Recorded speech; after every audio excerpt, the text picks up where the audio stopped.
마가복음 이제 11장까지 이르게 되었는데요. 예루살렘에 가까이 왔다라고 이야기하죠. 지난주에도 말씀드린 것처럼 예루살렘은 유대 사회에 있어서 중심입니다.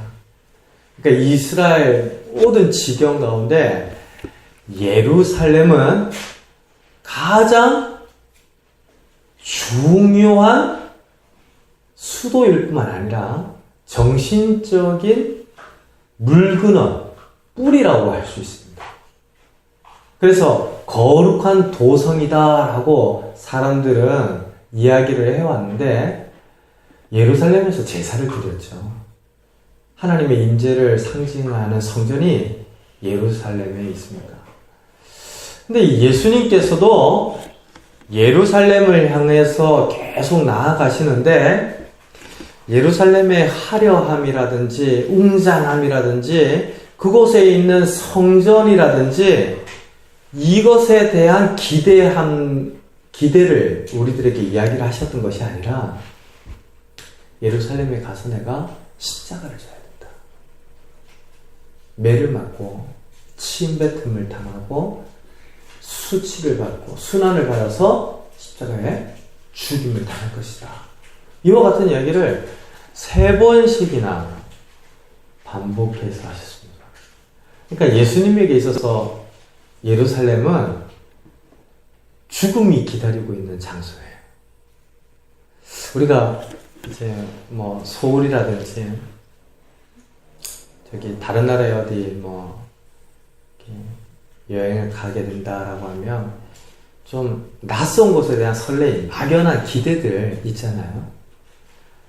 근데 그곳에 가서 내가 죽는다라고 그러면 그곳에 쉽게 가려고 하는 사람들이 없겠죠. 예수님에게 예루살렘은 그런 의미입니다. 그렇지만 그 예루살렘을 피하지 않고 그 예루살렘을 벗어나지 않고 제자도의 끝에 예루살렘에 가까이 이르게 되었는데요. 사랑하는 성도 여러분, 우리가 믿음이 자라고 예수님을 닮아가는 제자가 된다. 그러면 가장 그 믿음이 잘 드러나는 순간이 십자가 앞에서입니다. 고난을 받을 때 그 사람이 어떤 믿음을 가지고 있는가에 대한 진면목이 나타나죠. 보통 우리가 생활하는 일상 속에서 보는 가로수, 나무들, 그리고 특별히 자주 보게 되는 소나무 같은 것들은, 가로수는 다르지만요, 소나무는 사시사철 푸르죠. 근데 그런 말이 있더라고요. 솔나무는 눈이 내려야 푸른 줄 안다. 눈이 한번 내려보면, 야, 진짜 솔나무가 한겨울에도 시퍼렇구나. 이걸 이제 새삼 깨닫는다라는 얘기인데, 우리 믿음도 그렇습니다. 좋을 때는 진짜 그 믿음이 어떤 상태인지 어떤 모습인지 잘 나타나지 않다가 내 힘으로 어찌할 수 없는 일들을 만나든지 아니면 예수님을 믿기 때문에 맞닥뜨려야 하는 고난 앞에 서게 된다든지 그러면 그 믿음이 그대로 나타나죠. 예수님께서는 예루살렘을 피하지 않으셨습니다. 저 여러분들이 이 설립 1주년 감사 예배를 지나고 올 한 해 더욱더 예수님을 많이 닮아가는 제자로서 우리 삶 가운데 믿음 때문에 생겨나는 고난, 어려움, 불편함, 부담감들 회피하지 말고 감당할 수 있는 믿음의 사람들 되시기를 바랍니다. 그것이 예루살렘이다 라고 해도 그곳에 죽음이 기다리고 있다 라고 해도 그 죽음이 끝이 아니라 내게 약속하신 하나님이 영광 주시는 때이다.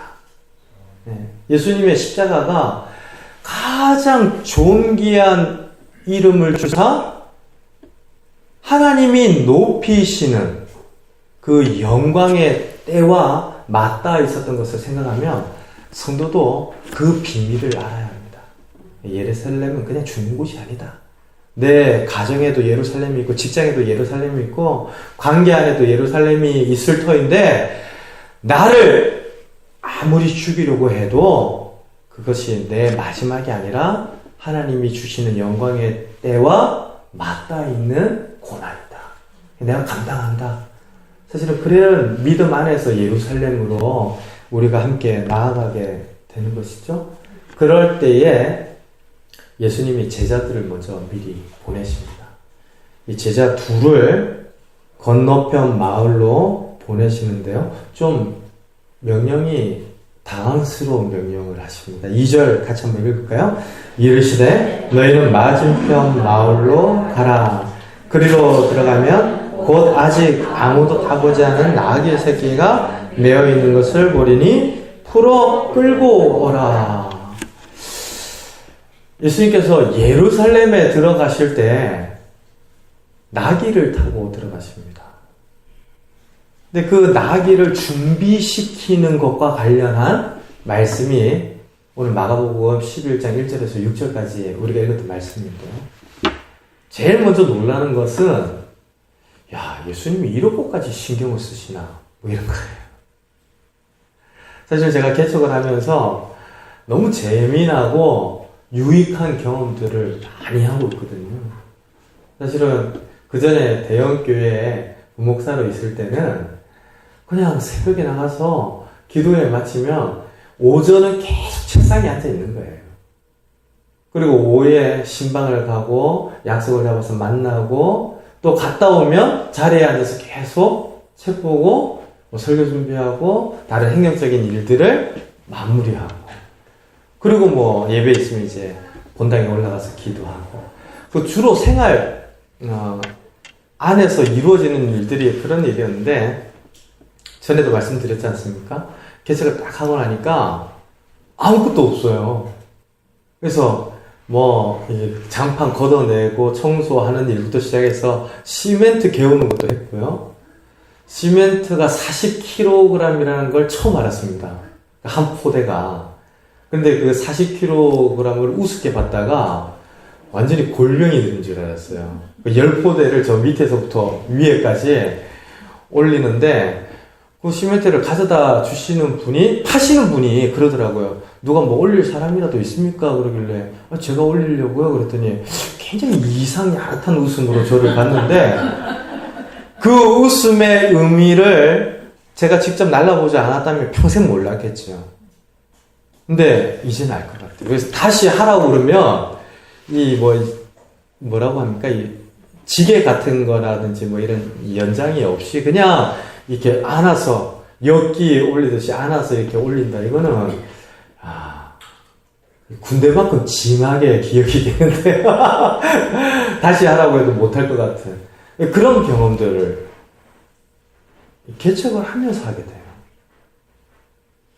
특별히 어제 이제 모든 말씀을 마무리를 하고 이 주보를 만드는데요.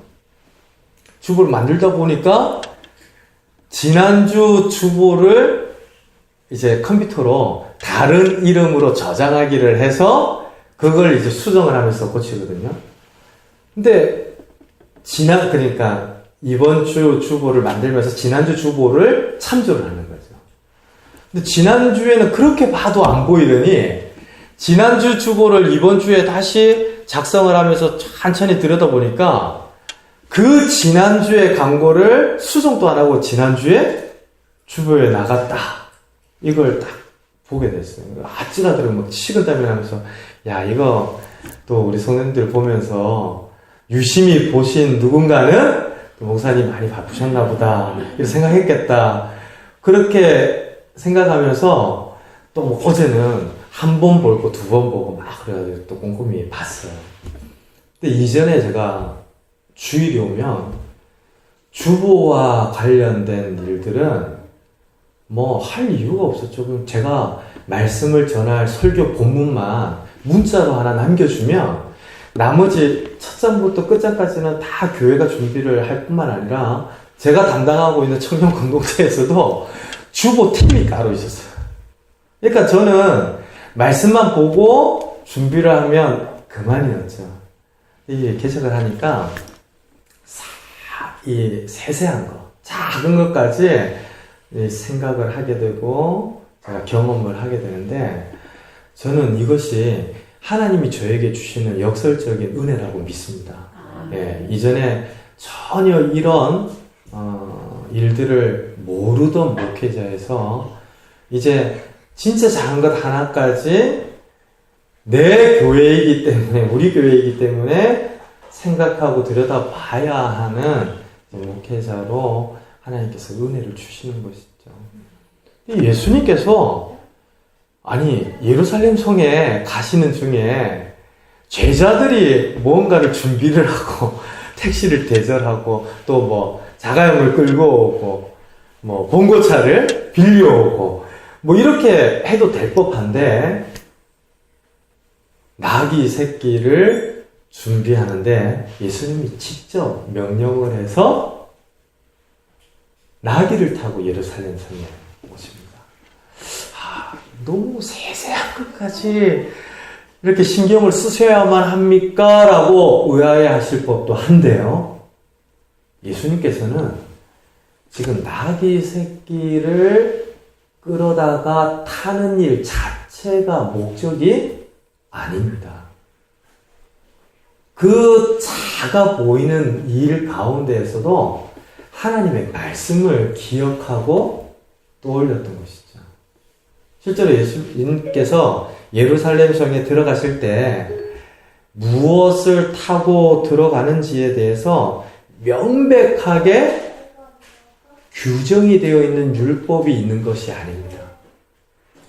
그런데 스가랴서를 보니까요, 그 스가랴서에 말씀이 있는데 오실 메시아가 그 예루살렘 성에 들어갈 때는 나귀를 타고 들어오신다라는 말씀이 있어요. 오늘 나눠드려도 주보 한번 보시겠어요?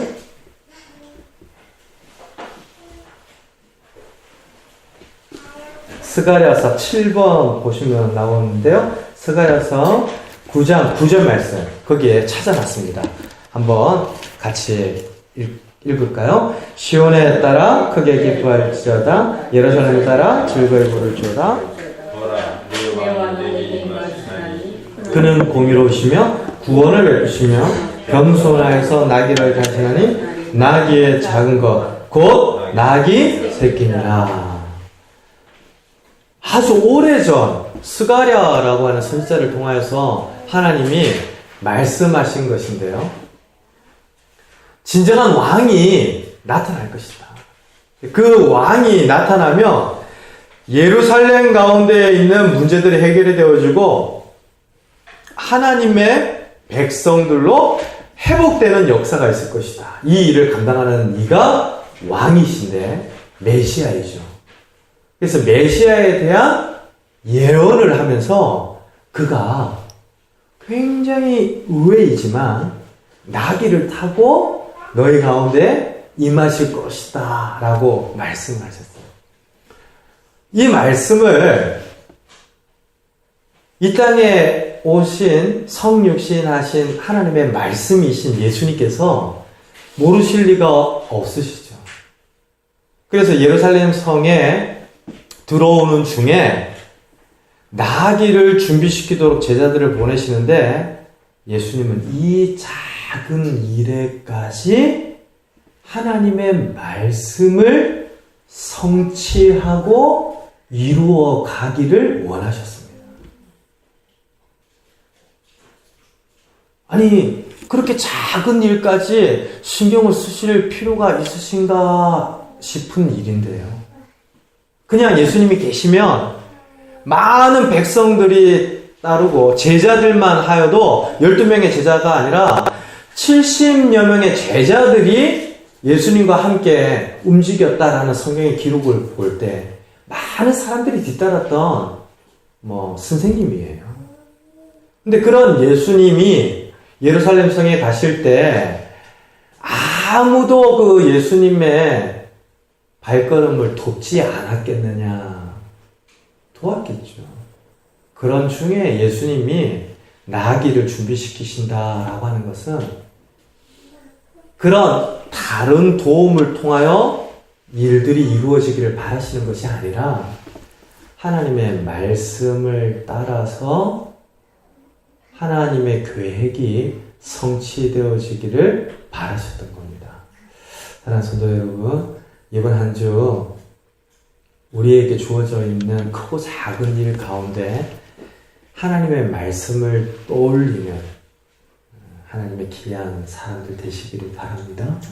그래서 그 일이 나의 유익과 만족을 이루는 일이 되지 않고 나에게도 참된 유익이 되면서 하나님께서 먼저 기뻐하시는 선택들이 무엇인가를 고민하고 묵상하는 우리가 되자는 것입니다.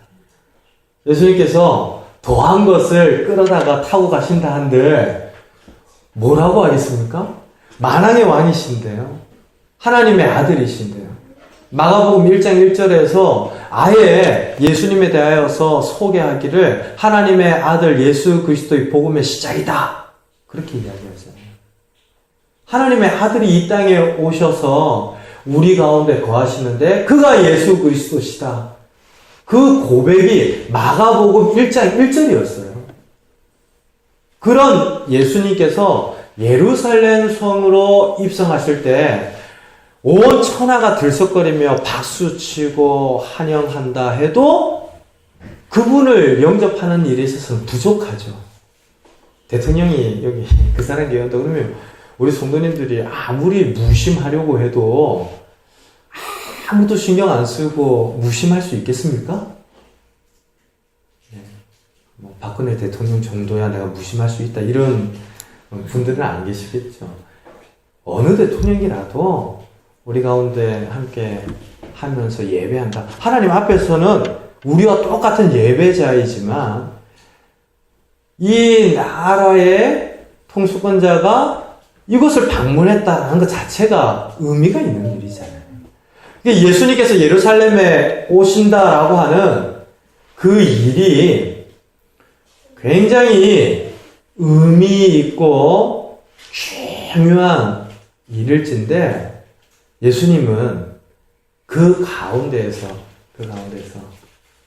하나님 제일 먼저 생각하고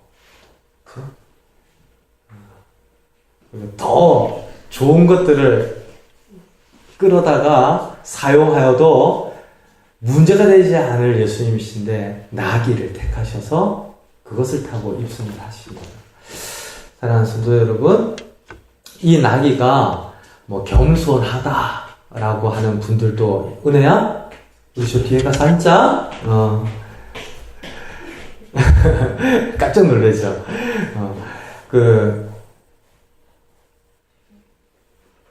나귀가 뭐 겸손한 짐승이다. 뭐 이렇게 이제 말씀을 하시는 분들도 있는데 사람도 뭐 겸손하다, 겸손하지 않다라는 말이 조심스럽습니다. 겸손한 줄 알았는데 겸손하지 않는 순간이 있지요. 겸손하지 않은 줄 알았는데 어떤 날에 굉장히 겸손한 순간들도 있습니다. 그래서 그 사람이 겸손하다, 겸손하지 않다라고 하는 판단은 대부분이 어느 한 시점에 나를 기준으로 한 판단과 평가일 때가 많습니다. 그러니까 사람을 향해서도 겸손하다, 겸손하지 않다 이런 말들이 굉장히 조심스러운데 하물며 나귀를 보고 겸손하다고 하는 건 어떻게 해야 겸손한 나귀가 되는 겁니까? 제가 생각할 때는 나귀를 타고 예루살렘 성에 오신 이 의미가 예수님이 겸손하셔서 나귀를 타셨다라고 하는 것도 맞는 이야기일 수 있지만 이 나귀가 특별한 의미를 가지는 것이 아니라 이 나귀를 반드시 타야 한다라고 하나님의 예언에 대하여서 말씀에 대하여서 붙잡고 그 말씀을 따라 순종하는 예수님께서 더 사실은 이 사건의 초점이 되어야 하고 우리가 주목해야 할 믿음의 본이다라고 할 수 있겠죠. 그래서 나귀가 겸손하다, 겸손하지 않다, 이건 뭐 크게 중요한 것이 아닙니다. 다만 성경에서 이야기하는 그 나귀가 어떤 나귀인지를 보니까 2절 보십시오. 아직 아무도 타보지 않은 나귀 새끼예요. 이게 무엇을 의미할까요? 다루기 힘들다라는 이야기입니다. 아무도 타보지 않았다라고 하는 것은 길들여지지 않았다라는 겁니다.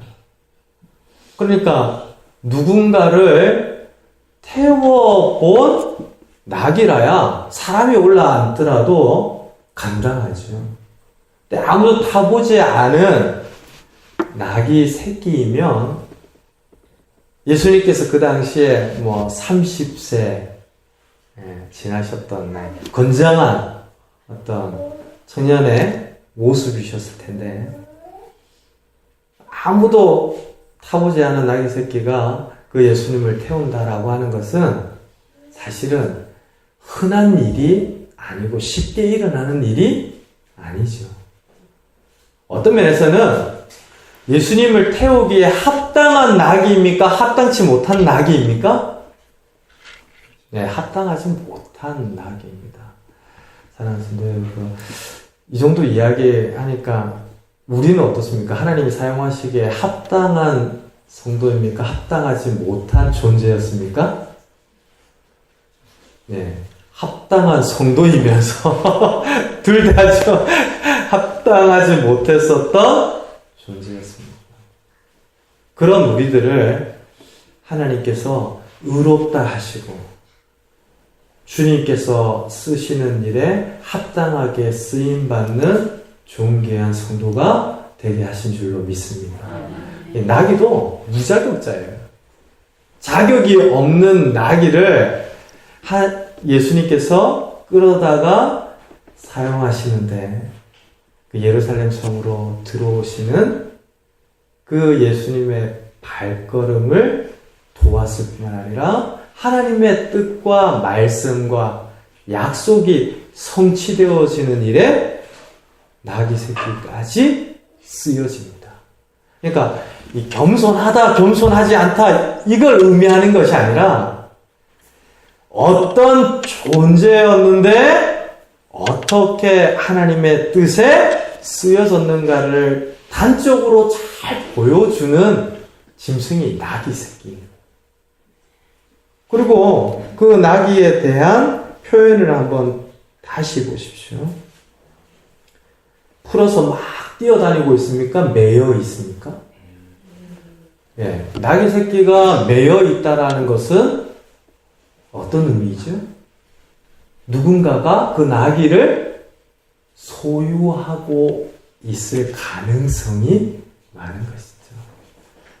이 매려면 모든 짐승에 고삐를 달아야죠. 고삐 없이 뭔가를 멜 수 있는 그런 짐승은 없을 겁니다. 그것을 채우고 있다면 이미 누군가가 그 나귀를 점유하고 있다라고 해야 되는데요. 사실은 우리도 예수님을 알기 전에 무엇인가에 매여 있던 사람들입니다. 그러니까 이 나귀가 우리다라고 제가 말씀드린 것이 아니라요, 예수님께 부르심을 받고 쓰임을 받는 이 나귀의 면면을 들여다보니까 우리 같은 모습과 특징을 가지고 있더라라는 얘기예요. 제가 지금 같은 이야기를 하는 것이 아니라 다른 이야기를 하는 겁니다. 이 나귀가 있죠? 이 나귀는 우리입니다. 이거 신천지에서나 가르치는 비유풀이 같은 겁니다. 근데 이 나귀를 설명하는 성경 말씀의 특징들을 곰곰이 생각해 보니까 이 나귀가 우리를 상징한다라고 단적으로 말하기보다 우리가 이전에 어떤 존재였는지를 설명하는 표현들과 닮아 있어요. 사실은 구원받은 이스라엘 백성들이 광야를 지나서 가나안 땅에 들어가고 그 가나안 땅에서 이제 하나님의 약속의 유업들을 누려나가는데 이전에 어디에서 벗어나는 구원을 경험하죠? 애굽에서 벗어납니다. 애굽에서 이들이 어떤 존재로 살았습니까? 노예였습니다. 매여 있었습니다. 매여 있던 자들을 불러서 진리의 자유로 살아가는 사람들이 되게 하는 것이 하나님의 구원인 줄로 믿습니다. 그것은 오늘날에도 유효합니다. 오늘날에도 예수님 믿기 전에 우리가 매여 있던 것들이 얼마나 많았습니까? 일신의 만족과 유익에 매여 있었고요. 쾌락에 매여 있었고요. 더 많은 것을 소유해야만 잘 살 것 같은 세상의 신념 가운데 매여 있었고요. 누군가는 건강 자체에 매여 있을 수도 있겠죠. 이것은 그냥 제가 단적으로 하는 이야기가 아니라 많은 분들이 그런 이야기를 하더라고요. 사람은 그 마음에 하나님으로 채워지지 않으면 영원히 채워지지 않는 빈자리가 있는데, 파스칼이라고 하는 철학자가 한 얘기입니다. 근데 이 빈자리가 끊임없이 다른 무엇인가로 채워져야만 사는 존재가 사람이라는 거예요. 그러니까 하나님으로 채워지지 않으면, 하나님으로 채워지지 않는 빈자리에 다른 세상의 것들을 채워 넣으면서 잠시 잠깐의 만족과 유익을 느끼고 그것으로 사는 존재가 사람이다라는 거죠. 그렇게 보면 매여 있습니다. 내가 무엇을 하는 것 같은데 어느 시점이 지나면 내가 그것에 매여 있는 일들이 참 많죠. 그러니까 예수님께서 예루살렘 성에 다 가실 때 내가 이제 곧 죽고 그 죽음만이 아니라 다시 살아나는 영광스러운 반전이 그 예루살렘 성에서 이루어질 터인데 예고편입니다. 예루살렘에 들어가면서 나귀 새끼를 내가 불러다가 매여있던 그 나귀를 내가 사용하겠고 그 나귀가 하나님의 뜻이 이루어지는 일에 자유의 의지로 동참하는 것은 아니지만 함께 참여하도록 역사하시는 그 구원이 우리에게 임하기 이전에, 우리에게 경험되어 있기 이전에 예루살렘 성 앞에서 나귀를 통해서 한번 보여지고 나타나게 된 것이죠. 그러니까 이 나귀를 예수님이 끌어다 사용하신 이 사건이 굉장히 의미가 있는 사건입니다. 나귀보다 못한, 어떤 때는 그런 기도 나오실 때가 있으셨습니까? 뭐 누군가를 향해서 그런 욕은 참 많이 해봤죠. 이 짐승만 또 못한 놈아, 뭐 이런 이제 욕들을 참 많이 하는데, 사실은 어떤 경우에는 다큐멘터리에 나오는 동물의 세계입니까? 이런 것들 보다 보면 사람이 더하다, 더 독하다 싶은 때가 분명히 있습니다. 그 사람보다 훨씬 쟤들이 매너 있고 어떤 본성에 매여서 하는 것이지만 더 낫다라고 보여지는 모습들이 분명히 있는데요. 그런 짐승봐도 못한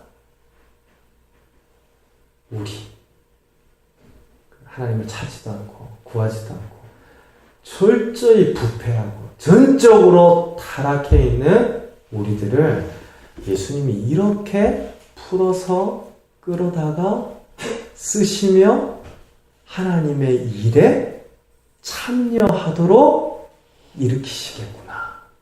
네, 이것을 우리가 다시금 깨닫고 보게 되죠. 사랑하는 성도 여러분, 저와 여러분들을 부르신 하나님의 그 큰 계획이 오늘 이 말씀을 통하여서 깨달아지는 은혜로 다시 한번 우리 마음 가운데 새겨지기를 주님의 이름으로 축원드립니다. 나를 이렇게 부르셨구나. 나를 이렇게 풀어주셨구나. 나를 이렇게 쓰시는구나. 라고 하는 믿음으로 이번 한 주를 살자는 것이죠. 예수님께서 제자들을 보내서 부르셨잖아요. 근데 이 제자들이 갈 때 굉장히 당황했을 것 같아요. 저 같으면 아니 매여있는 나귀를 풀어오라고 그러면 그건 도둑질 아닌가? 이런 생각도 해볼 씀직하고 한 번도 사람을 태워보지 않은 나귀를 타시겠다고? 아휴 그건 저기 카우보이가 와도 못하는 일인데 뭐 이럴 생각도 할 수 있을 것 같아요. 근데 제자들이 예수님이 하라 하신 그 일이 너무 작고 황당하고 당황스러운 내용이지만 그대로 순종을 합니다. 참 재미있지 않습니까? 이제까지 예수님께서 제자도에 대하여서 가르치실 때마다 예수님의 제자들은 불순종했습니다. 딴 생각을 했습니다. 그런데 그 제자도가 마칠 때쯤 우리 소경이 눈 뜨는 사건을 보았죠? 누굽니까? 예? 바디메오였죠. 그 바디메오가 눈뜨기 훨씬 이전에 제자도가 시작되는 시점에 눈 떴던 소경도 있었습니다. 누구인지 기억나십니까? 한 번 눈 떠서 안 되어가지고 두 번 눈 떠서 저기 이제 사람 같은 것이 보입니다라고 했던 벳세다 소경이죠. 벳세다 소경의 이야기와 함께 제자도 길달락이 시작이 되고요. 바디메오 소경과 함께 제자도 길에서 가르치신 예수님의 교훈이 끝이 납니다. 그리고 이 나귀를 타고 들어가신 사건인데요. 제자들이 마가복음 전체에서 이렇게 순순히 마치 눈을 떠서 명확하게 하나님의 일이 어떤 방식과 원리로 이루어지는지를 아는 사람처럼 순종하는 경우가 없습니다. 이게 무슨 이야기냐면 지금 나귀를 통하여서만 우리가 은혜를 받는 것이 아니라 나귀를 데리러 가는 제자들도 우리들에게 진짜 제자도는 이런 거야 라고 응변하고 있는 것이죠. 예수님께서 나귀를 타고 들어가야겠다, 이것이 하나님의 뜻이다 라고 할 때 이 하나님의 뜻이 이루어지는 일에 나귀만 쓰임받은 것이 아니라 제자들도 쓰임을 받고 있습니다. 저와 여러분들의 평생의 소원이 이 땅을 사는 날 동안 하나님 나라에 쓰여지고 하나님께서 계획하신 일들을 이루어 나가는 것인 줄 믿습니다. 그와 같은 소원이 이루어지는 방식에 한낱 미물처럼 보이는 매어있고 태워보지 않은 나귀와 같이 쓰여지는 방식도 있겠고요. 먼저 믿는 성도들은 제자들과 같이 보내심을 받고 쓰여지는 방식도 있을 겁니다. 저와 여러분들이 누군가를 데려오면 그 데리고 오는 그 사람은 바로 불과 얼마 전까지 매여있는 나귀 같은, 근데 하나님의 나라에 쓰여지면서 믿음이 생겨나고 믿는 성도가 되었다. 큰 은혜이죠? 그 나귀 같은 누군가를 데리러 보내심을 받는 제자들처럼 저와 여러분들은 또한 보내심을 받는 자로 하나님 나라에 쓰여지는 줄로 믿습니다. 내가 먼저 믿었다라고 할 때 먼저 믿고 예배하는 성도로서의 제자도 믿음의 원리는 때로 황당하고 당황스러운 명령 같지만 그걸 따르는 겁니다. 순종만큼 더 큰 능력이 없는 줄로 믿습니다. 이게 제 이야기에, 목회자 이야기에 순종해야 합니다 라는 이야기가 아닙니다. 전에도 한번 말씀드렸지만 우리 그 사람 교회가 어떻게 자라나고 변화될지 모르겠지만 더 안정적이고 더 성장하고 더 많은 성도들이 모여들수록 목회자에 대하여서는 견제 많이 하십시오. 그게 성경이 가르치는 원리입니다. 우리 목사님이 하시는 일이라면 무조건 옳습니다. 그렇게 믿고 따라달라고 제가 부탁을 드리지 않을 겁니다. 다만 저도 순종하고 여러분도 순종하기에 힘을 써야 할 기준은, 교회 공동체의 중심은 오직 하나님이시요 하나님의 말씀인 것입니다. 그 말씀을 따라 순종하자는 것입니다. 그 말씀을 따라 순종하는 일에 온 힘을 다하는 것이 먼저 구원받고 하나님을 믿게 된 성도들이 하나님의 일에 참여하는 방식입니다. 그러니까 내가 먼저 믿기는 믿었는데 그건 제 생각하고 다른데요. 이 괴롭히는 거예요.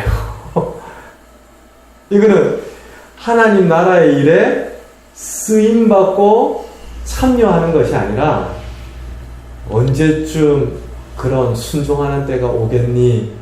이렇게 희망 고문을 서로가 하면서 어린 아이처럼 이렇게 부딪히는 것인데요. 제자들이 그렇게 순종하지 않았으면 어떻게 이 일들이 이루어졌겠습니까? 사실은 예수님이 나귀를 타시든 더 좋은 차를 타시든 무엇이든 타시겠다라고 하시면 반드시 이루어졌을 겁니다. 그런데도 제자들을 참여시킵니다. 이때까지 무지하고 어리석은 말들만 되풀이하고 예루살렘에서 있게 될 순환 예고를 할 때마다 서로가 더 크니 많이 싸움질을 하는 그 제자들을 참여시키셔서 예수님의 뜻이, 하나님의 말씀이 이루어지도록 하십니다. 저와 여러분들 앞으로의 신앙 여정이 하나님께 있음을 믿습니다. 사실은 저항하지 말고 순순히 항복하라 이런 이야기 많이 들어보셨습니까? 저항하면 할수록 누가 괴롭죠?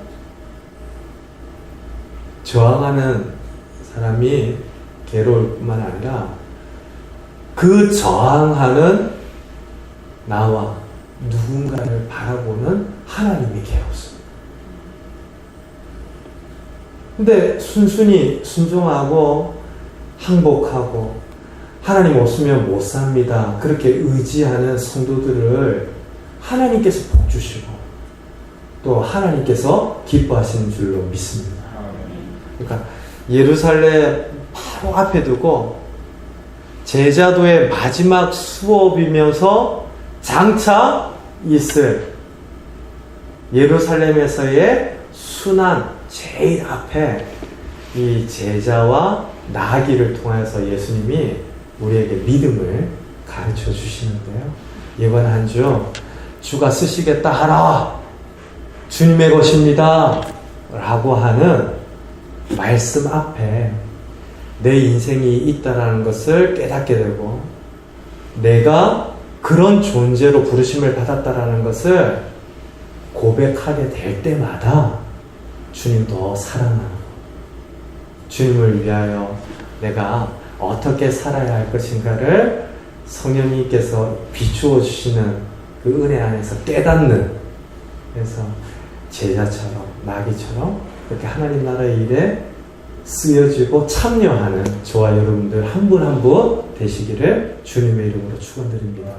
우리 같이 한번 기도하겠습니다.